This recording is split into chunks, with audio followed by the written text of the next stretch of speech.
सहायक स्वामी सखा, तुम ही सबके रखवारे हो। जिसका कोई आधार नहीं, उसके तुम एक सहारे हो। तुम्हारा सहायक स्वामी सखा, तुम ही सबके रखवारे हो।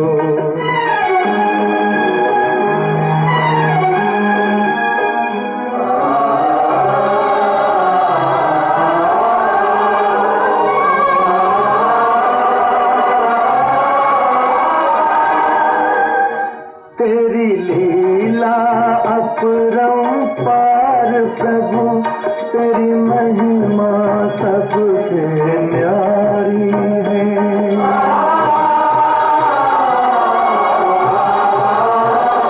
जब जब धरती पर पाप बढ़ा, तूने ही विपदा टारी है।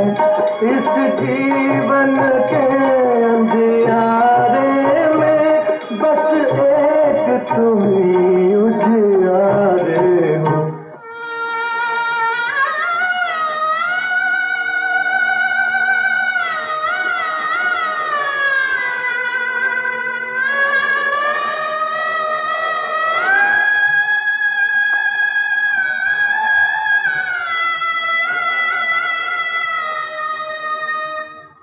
एक नाम तेरा ही सच्चा है, बाकी सब झूठी माया है।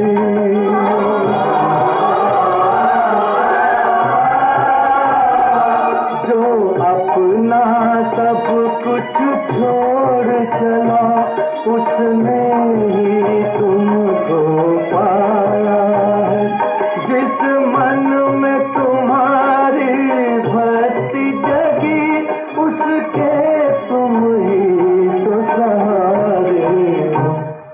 तुम्हारा सहायक स्वामी सखा, तुम ही सबके रखवारे हो।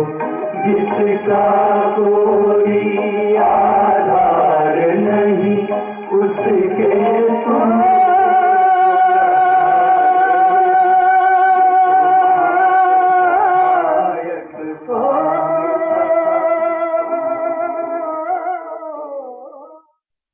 ओम शांति 6/6/2026 प्रातः मुरली। ओम शांति। बाप दादा मधुबन। बाबा आज कह रहे हैं, मीठे बच्चे, अमृत वेले का समय बहुत बहुत अच्छा है, इसलिए सवेरे सवेरे उठकर एकांत में बैठ बाबा से मीठी मीठी बातें करो। मीठे बच्चे, अमृत वेले का समय बहुत बहुत अच्छा है, इसलिए सवेरे सवेरे उठकर एकांत में बैठे बाप से मीठी मीठी बातें करो। प्रश्न, कौन सी नॉलेज निरंतर योगी बनने में बहुत मदद करती है? उत्तर, ड्रामा की। जो कुछ बीता ड्रामा की भावी, जरा भी स्थिति हलचल में ना आए।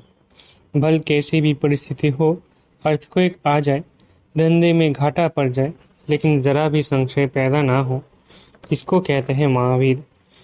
अगर ड्रामा की यथार्थ नॉलेज नहीं तो आंसू बहाते रहेंगे। निरंतर योगी बनने में ड्रामा की नॉलेज बहुत मदद करती है। गीत ओम नमो शिवाय। ओम शांति। बच्चे अब अच्छी रीति समझते हैं, पतित दुनिया का अब अंत हो रहा है, पावन दुनिया की आदि हो रही है। इसे तुम बच्चे ही जानते हो, और बच्चों को ही ये डायरेक्शन व श्रीमत मिलती है। कौन देता है? ऊंच तेज भगवान समझाते रहते हैं कि पतित से पावन बनना है, कि नॉलेज तुम्हारे लिए है, और तो सब पतित है। ये पतित दुनिया विनाश जरूर होनी है। पतित कहा जाता है भिखारी को। बाप समझाते हैं कि तुम जन्म जन्मांतर एक दो को दुख देते आए हो, इसलिए तुम आदि मध्य अंत दुख पाते हो। एक दो को पतित बनाते हो। पुकारते भी है कि हम पतित हैं, परंतु बुद्धि में पूरा बैठता नहीं है। कहते भी है पतित पावन आओ, परंतु फिर भी पतितपना छोड़ते नहीं हैं। अभी तुम समझते हो सारी बात है पावन बनने की। ये समझाने वाला भी तो कोई चाहिए, समझने वाला है ही एक। बाकी ये जो गुरु लोग हैं ये किसको पावन बना नहीं सकते। पावन भी सिर्फ एक जन्म के लिए नहीं, जन्म जन्मांतर के लिए बनना है। तुम्हारे में भी जो ज्ञानवान है वे तीखे होते हैं, ड्रामानुसार वो नूंद है। तुम्हारे में भी महावीर पना चाहिए, वो आएगा बाप की याद में रहने से। बाप बहुत अच्छी रीति बैठ समझाते हैं। जैसे बाबा कहते हैं कि सवेरे उठकर याद करो, वो समय बहुत सुंदर है याद करने का, जिसको प्रभात कहा जाता है। भक्ति मार्ग में भी कहते हैं राम सिमर प्रभात मोरे मन। बाप भी कहते हैं सवेरे उठ बाप को याद करो तो बड़ा मज़ा आएगा। बाप की याद में बैठ यही ख्याल करना चाहिए कि कैसे किसको समझाए। अमृत वेले का वायुमंडल बड़ा शुद्ध रहता है। दिन में तो गोरख धंधा रहता है, रात को 12 बजे तक तो विकारी वायुमंडल रहता है। साधु संत भक्त आदि सब भक्ति भी प्रभात को करते हैं। यूं तो याद दिन में भी कर सकते हैं। धंधे में भल रहे, बुद्धि का योग जिस देवता का पुजारी होगा उनके पास होगा, परंतु ऐसा किसका रहता नहीं है। भक्ति मार्ग में सिर्फ दर्शन के लिए मेहनत करते हैं, मिलता कुछ भी नहीं। उनको भी भक्ति करते करते तमो प्रधान बनना ही है। भक्ति मार्ग में भी शिव पर बलि चढ़ते हैं, जिसको काशी कलवट कहते हैं। शिव को याद करते करते कुएं में कूद पड़ते हैं, शिव के ऊपर बलि चढ़ते हैं। वो है भक्ति मार्ग की बलि, यह है ज्ञान मार्ग की बलि। वो भी मुश्किल, ये भी मुश्किल। भक्ति मार्ग में इससे कुछ फायदा नहीं कि जैसे आत्मा अपने शरीर की घात करती है, ये कोई ज्ञान नहीं है। वो भी कह देते हैं आत्मा सो परमात्मा। आत्माभिमानी तो एक बाप ही है जो बच्चों को समझाते हैं कि परमात्मा तो मैं एक ही हूँ। हम आत्मा सो परमात्मा कहना ये बड़े से बड़ी झूठ है, ये तो हो नहीं सकता। बाप कहते हैं मैं आता ही हूँ पतितों को पावन बनाने, सो पावन बना रहा हूँ। बाकी तो ड्रामा में जो होना है सो होगा ही।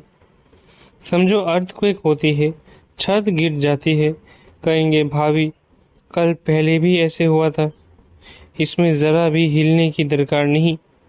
ड्रामा पर पक्का खड़ा रहना है, इसको ही महावीर कहा जाता है। एक्सीडेंट आदि तो ढेर के ढेर होते रहते हैं, फिर किसकी रक्षा करते हैं क्या। ये तो ड्रामा में नूंद है, ऐसा ही ड्रामा में पार्ट है। जो ड्रामा को नहीं जानते वो देह को याद कर आंसू बहाते हैं। वो कभी शिव बाबा को याद नहीं कर सकते, क्योंकि शिव बाबा से प्यार नहीं है, सच्ची प्रीत नहीं है। बाप के साथ तो पूरी प्रीत होनी चाहिए। शिव बाबा के साथ प्रीत बुद्धि तुम कल्प कल्प बनते हो। देवताओं की बाप के साथ प्रीत बुद्धि थी, ऐसे नहीं कहेंगे। उन्होंने इस प्रीत से वो पद पाया है, वहाँ तो मालूम भी नहीं रहेगा। सारे कल्प में तुमको शिव बाबा का पता भी नहीं रहता जो प्रीत रख सको। अभी बाप ने अपना परिचय दिया है, अब बाप कहते हैं कि और संग तोड़ मुझे एक साथ जोड़ो। ये विनाश काल तो ज़रूर है, ये भी तुम बच्चे जानते हो। मनुष्य तो बिल्कुल ही घोर अंधियारे में है। तुम अभी समझते हो हमको तो बाप से पूरा वर्षा लेना है। याद बिगड़ सातों प्रधान नहीं बन सकेंगे। सर्जन बन अपने रोग को देखना है, श्रीमत पर देखना है कि हमारा बाप के साथ कितना प्रीत है। अमृत वेले ही बाप को याद करना अच्छा है। प्रभात का समय बहुत अच्छा है, उस समय माया के तूफान नहीं आएंगे। रात को 12 बजे तक तपस्या करने का कोई फायदा नहीं, क्योंकि टाइम ही गंदा होता है, वायुमंडल खराब रहता है। तो 1 बजे तक छोड़ देना चाहिए, 1 के बाद वायुमंडल अच्छा रहता है। बाप कहते हैं अपना तो है ही सहज राज्य, बल आराम से बैठो। बाबा अपना अनुभव भी सुनाते हैं, कैसे बाबा से बातें करता हूँ। बाबा कैसा वंडरफुल ये ड्रामा है। आप कैसे आकर पतित से पावन बनाते हो, सारी दुनिया को कैसे पलटाते हो, बड़ा वंडर है। जैसे बाप को ख्याल आते हैं वैसे बच्चों को भी आने चाहिए। कैसे मनुष्यों का बेड़ा पार करे अथवा कैसे नैया पार करे। बाप कहते हैं तुम पुकारते रहते हो, हे पतित पावन आओ। अब मैं आया हूँ, अब तुम पतित ना बनो। पतित होकर सभा में आकर नहीं बैठो, नहीं तो वायुमंडल अशुद्ध कर देते हो।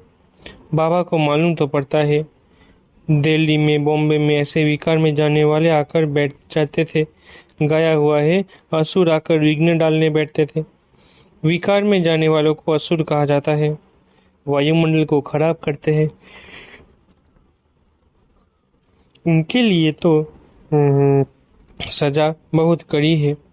बाबा समझाते तो सभी बातें हैं, फिर भी अपना घाटा करने के सिवाय रहते नहीं। झूठ भी बोलते हैं, नहीं तो फौरन लिख देना चाहिए, बाबा हमसे ये भूल हुई, क्षमा करना। अपना पाप लिख दो, नहीं तो वृद्धि को पाते रहेंगे और रसातल में चले जाएंगे। आते हैं कुछ लेने लिए और ही कान कटा लेते हैं। ये भी ड्रामा में पार्ट है। ऐसे असुर कल पहले भी थे, अब भी है। अमृत छोड़ विष पीते हैं, अपना भी घात करते हैं और औरों को भी नुकसान पहुंचाते हैं। वायुमंडल खराब कर देते हैं। ब्राह्मणियां भी सब एक समान नहीं है, महारथी घोड़ेसवार प्यादे सब है। तुम बच्चों को अथाह खुशी होनी चाहिए। बाबा मिला और बाकी क्या। हाँ, अपने बच्चों आदि को जरूर संभालना है। ऐसे नहीं कि बाबा ये सब आपके है, अब आप संभालो, हम तो आपके बन गए। बाप समझाते हैं कि गृहस्थ व्यवहार में रहते कमल फूल समान पवित्र बनो। कोई भी पतित काम नहीं करो, बस पहली बात है काम की। द्रौपदी ने भी इस पर पुकारा कि हमको ये नंगन करते हैं। पुकारा भी तब था जब बाप सुनने वाला आया था। बाप के आने के पहले कोई भी पुकारते नहीं है, किसको पुकारेंगे। बाबा आया है तभी पुकारते हैं। पतित से पावन बनकर फिर कहाँ जाएंगे, वापिस जाना है, वो तो यही समय है। सबका सद्गतिदाता लिबरेटर एक ही है। यहाँ तो दुख है, साधु संत आदि कोई भी सुखी हो न सके। सबको कोई न कोई दुख रोग आदि होता ही है। कोई गुरु अंधा लूला भी होता है, जरूर कोई ऐसा काम किया है तब तो अंधा लूला आदि बनते हैं। सतयुग में कोई अंधा लूला आदि थोड़ी ही होगा, मनुष्य थोड़ी ही समझते हैं। बाप ही आकर समझाते हैं। बाप ही ज्ञान का सागर पतित पावन है। बाकी तो सब है भक्ति, वो भक्ति मार्ग ही अलग है। वो है सीढ़ी उतरने का मार्ग। उतरने में, जीवन बंद में आने में 84 जन्म लगते हैं और फिर 1 सेकंड लगता है जीवन मुक्त बनने में। अगर उनकी मत पर चल बाप को याद करे तो नंबर वार तो है ना। कहते हैं हमको फलानी टीचर मिले तो अच्छा है, जो जरूर खुद कमजोर है तब तो कहते हैं फलानी को 2-4 मास के लिए भेज दो। बाबा कहते हैं ये भी भूल है। तुम ब्राह्मणी को क्यों याद करते हो, जबकि बाप सहज बात बताते हैं। सिर्फ बाप को याद करो और स्वदर्शन चक्र फिराओ, औरों को भी समझाओ। बस इसमें ब्राह्मणी आकर क्या करेगी, ये तो सेकंड की बात है। तुम धंधे धोड़ी में ये भूल जाते हो, फिर भी ब्राह्मणी यही कहेगी मन मना भव। कई बुद्धू लोग समझते नहीं है, सिर्फ कहते हैं ब्राह्मणी अच्छी चाहिए। ज्ञान तो तुमको मिला है ना। बाप और वर्षे को याद करो, देह अभिमान को छोड़ो। ये हमारा सेंटर है, ये इनका सेंटर है, ये जिज्ञासु यहाँ क्यों जाते हैं, ये सब देह अभिमान है। सब शिव बाबा के सेंटर से, हमारा थोड़ी ही सेंटर है। तुमको यह क्यों होता है कि फलाना हमारे सेंटर पर क्यों नहीं आता, कहाँ भी जाए। बाबा हमेशा कहते हैं कोई से भी मांगो नहीं। ये समझ सकते हैं कि बीज नहीं बोएंगे तो मिलेगा क्या। भक्ति मार्ग में भी दान पुण्य किया जाता है। तुम सब भक्ति मार्ग में ईश्वर अर्थ इनडायरेक्ट करते थे, फिर सन्यासियों को भी बहुत देते हैं। नहीं तो दान गरीबों को दिया जाता है, न कि साहूकारों को। इसमें अनाज का दान सबसे अच्छा होता है। सो भी बाप समझाते हैं, दान करने से दूसरे जन्म में उसका फल मिलता है। ईश्वर ही सबको फल देते हैं। साधु संत आदि कोई रिटर्न नहीं दे सकते। देने वाला एक ही बाप है, किसके भी थ्रू देवे। बाप समझाते हैं कि तुम ईश्वर अर्थ देते थे तो भी दूसरे जन्म में तुमको एवजा दिलाते थे। अभी तो मैं डायरेक्ट हूँ। अभी तुमको 21 दिन के लिए रिटर्न मिलेगा, फिर तो मौत सामने खड़ा है। भक्ति मार्ग में तुमको ऐसे नहीं कहते थे कि मौत सामने खड़ा है इसलिए अपना सफल करो। नहीं, तो अब बाप समझाते हैं जिसका भी चाहिए रूहानी हॉस्पिटल खोल दो। कोई कहते हैं मकान बनाए, उसमें ये हॉस्पिटल खोलो। बाप कहते आज मकान बनाओ और कल मर जाओ तो ये सब खत्म हो जाएगा। शरीर पर भरोसा नहीं है, जो है उसमें ही तब तक एक कमरा रख दो जिसमें रूहानी हॉस्पिटल रूहानी कॉलेज बनाओ। बहुतों का कल्याण करेंगे तो बहुत ऊंच पद पाएंगे। अच्छा, मीठे मीठे सिकलधे बच्चों प्रति माता पिता बाप दादा का याद करो। Good morning. रूहानी बाप की रूहानी बच्चों को नमस्ते। हम रूहानी बच्चों की रूहानी माता पिता बाप दादा को याद प्यार, गुड मॉर्निंग और नमस्ते। धारणा के लिए मुख्य सार। पहला, श्रीमत पर अपने आप को देखना है कि इस विनाश काल में मेरी एक बाप से सच्ची प्रीत है और सब संग तोड़ एक संग जुड़ी है। कभी कोई विकर्म करके असुर तो नहीं बनते। ऐसी चेकिंग कर स्वयं को परिवर्तन करना है। दूसरा, इस शरीर पर कोई भरोसा नहीं, इसलिए अपना सब कुछ सफल करना है। अपनी स्थिति एक रस अचल बनाने के लिए ड्रामा के राज को बुद्धि में रख कर चलना है। वरदान, बार बार हार खाने के बजाय बलिहार जाने वाले मास्टर सर्वशक्तिमान भव।